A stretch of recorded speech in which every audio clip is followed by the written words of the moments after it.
alaikum wa rahmatullahi wa barakatu masu kallon mu da sauraron mu barkamu da dawowa daga hutu na rabin lokaci. Idan ba a manta ba muna dai ci gaba ne da tattaunawa akan wannan qadiyya ta sababbin abubuwa da suka zo a wannan zamani wanda muka yi malam tambaya akan hukuncin irin allo ko kuma wata shasha ko wani screen ko wani fefe da ake sawa a gaban mai sallah wanda ci gaba ya zo.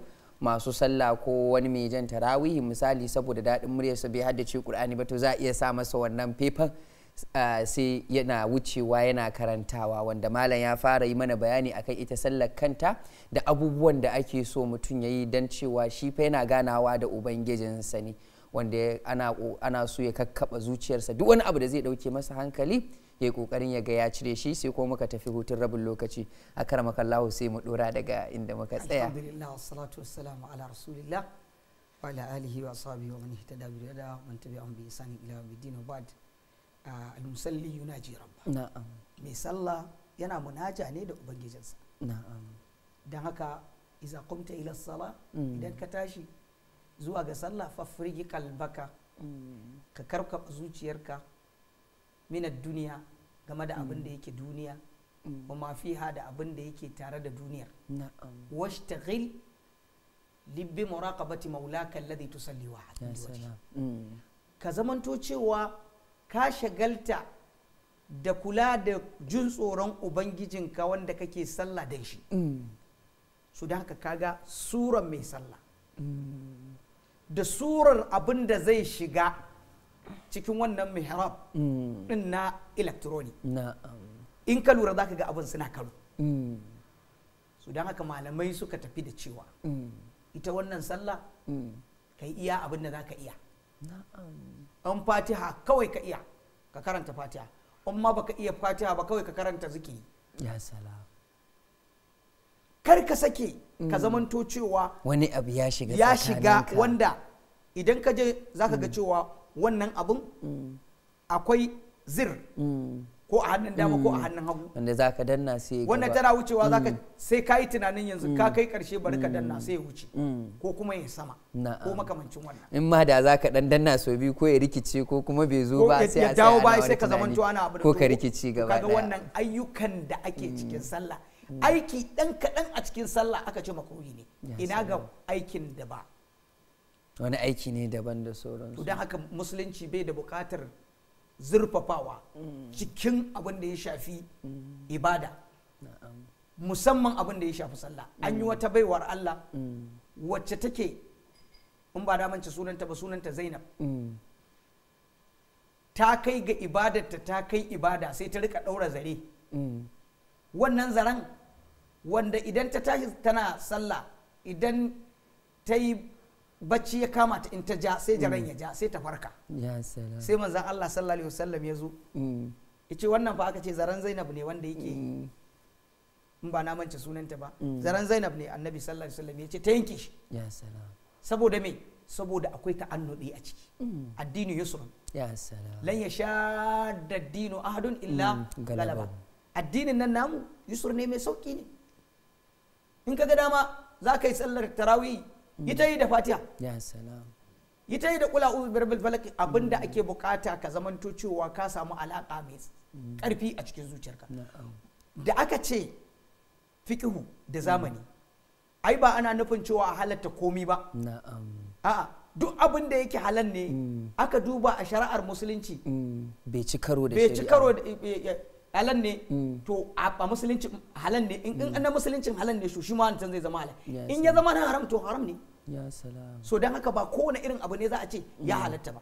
Da haka yanzu zaka je ka tadda wasu waɗanda suke buƙatar suke yin irin waɗannan abubuwan, zaka je ka tadda ba ma wannan mihrab din ba, su ba su kai wannan ba. Qur'ani suke samu babba sai su sa a aje shi a gaba, a aje gaba dan dai a ce dole an yi. Wanda yake ba wanda ya saka wannan.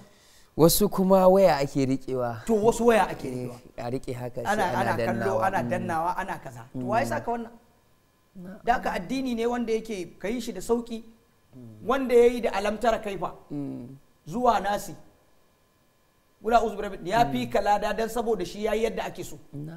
Kai kuma kai akramakallah irin wannan akwai wasu wuraren da zaka ga ganin gaskiya a kaf masallacin babu mahaddaci kuma babu wanda zai iya karanta Qur'anin yadda ake so. To ai ba wanda dole aka ce ka sai, ba wanda ya saka dole. To shi kuma wannan shine wanda zai iya da sauransu shine sai ya duba waya. sai ga sai ya duba waya. To ai ce gaskiya ne. Babu wanda ya ce haka. Na'am. Kwata bil itlaq ba wanda ya ce wannan. So dan haka abin da yake kanka kai da shi. Kai da shi.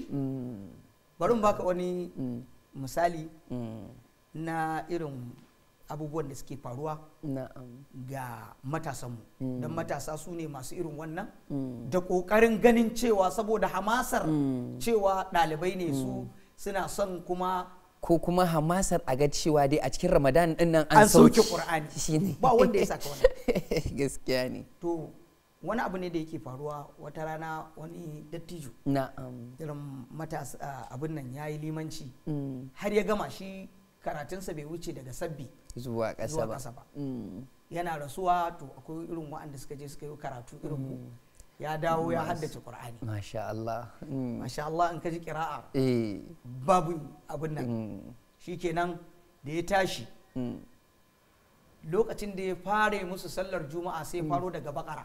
To fa duk sallar da ya yi ta wannan juma'a ta gaba ita ce zai abin nan zai gaba har ya kai ya ɗauki shekaru sai ran nan kawai sai ya ji sai mutane suka ji ya ce sabbi hisma rabbikal a'la sai suka ce ashe malam ba karamin karatu ba sai yau wannan ya kamo shi ya salam ka duba ka gani ashe duk malam ba karamin karatu ya ba shi kuma malam din daga shi daga can kasa yake ya ka tanan yaban da ya iya kenan to ashe wannan duk karatun da yake yi sai ya kawo mu malam kai malam ba karamin malam bane to kaga shi malam ya tafi da darajar ya salam ya tafi da matsayin ya tafi da komi shi ko wannan wanda ya karatun darajarsa bata kai ba wato ka nemi izza ne a wurin mutane sai kuma Allah sai kaskantar da kai to kaga shi kuma wancan ya kaskantar da shi kuma sai Allah ya daga shi a wurin mutane dan haka tawazu'i yana da kyau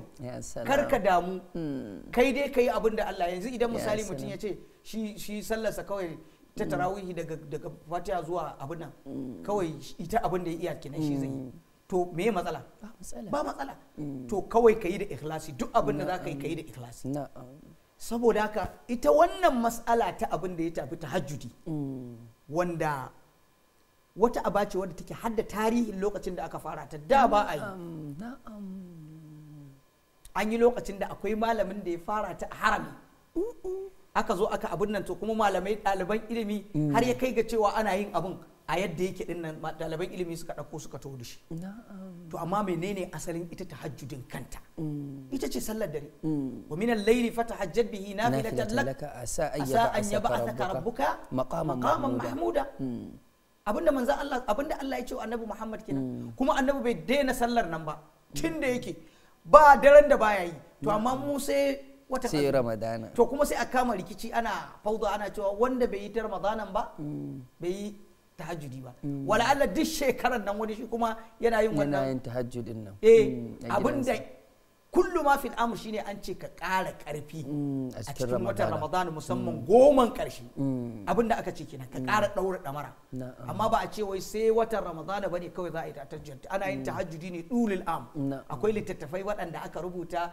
da domin gyaran irin waɗannan abubuwan to ba dole bane mutum ya zamanto cewa ya samu wani mihrabul electronic ya sanya a'a abinda ka haddace kai amfani da shi haka malamai suka tafi a kansa don saboda gujewa mutum riya ko jiji da kai ko kaza ko makamancin wannan wanda yake abin zai iya ruguza masa musamman ma kuma aikace-aikace a cikin sallah to wannan ya nuna mana cewa kenan an samu wato ci gaba a duniya ta wannan bangaren na abin da ya shafi waɗannan abubuwa irin na electronic to dole su ma su samu hukuncin su a musulunci ba kowane irin abu ne kawai da an ce bil itlaq an ce ya kamar zai taimaki musulunci to ya ce ya halatta musamman za ga sababbin abubuwa waya ga Qur'ani nan complete ba sai ka bude ba ga hadisai nan da sauran kai abubuwa sun zo cikin addini masu yawa masu sauki to dan haka wannan bangare na abin da ya shafi waya da abubuwan da suka shafi shi wannan shasha da sauransu kowanne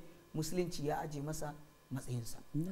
Kwanaki can muka dinga jin wasu malamai suna ta karo da junansu, wai wayar da aka yi wa downloading aka sa mata Qur'ani ya halatta ka sa ta a cikin aljihu ka shiga bayi ko bai halatta ba. Wasu malamai suka yi ta haɗari suna ta karo da juna, akai wasu ya ce bai halatta ba, wanda ya ce to kenan yanzu misali ina da waya, misali ne zan kila wayan nan tawa ta kai 35,000, lokacin da zan shiga bayi sai na aje ta a waje, wani in ya zo ya zai sai ya sace. To kaga irin waɗannan abubuwan wasu malamai suka lura da shi, cewa kuma kai kanka yanzu ana samun mutum mai hizbi 60 akwai ta akan shi akai abinda kullum ma fil amr, wasu waɗanda suke bada labarin waɗanda suke cewa ya halatta sai dai in ka shiga ne ka bude nan ka kunna ko ka kunna. To akarmakallahu, kusan yau ma dai muna cikin tattaunawan sai kuma ikon Allah lokaci yayi halin nasa. A madadin dukkanin ma'aikatan wannan gidan TV mai albarka na Africa TV3 Hausa da kuma shi babban bakon namu Sheikh Abu Shuraiha da ni Abdulrazak Kabir Hiskil Makarfi da na gabatar da shirin nake cewa mu haɗu a wani shiri na gaba.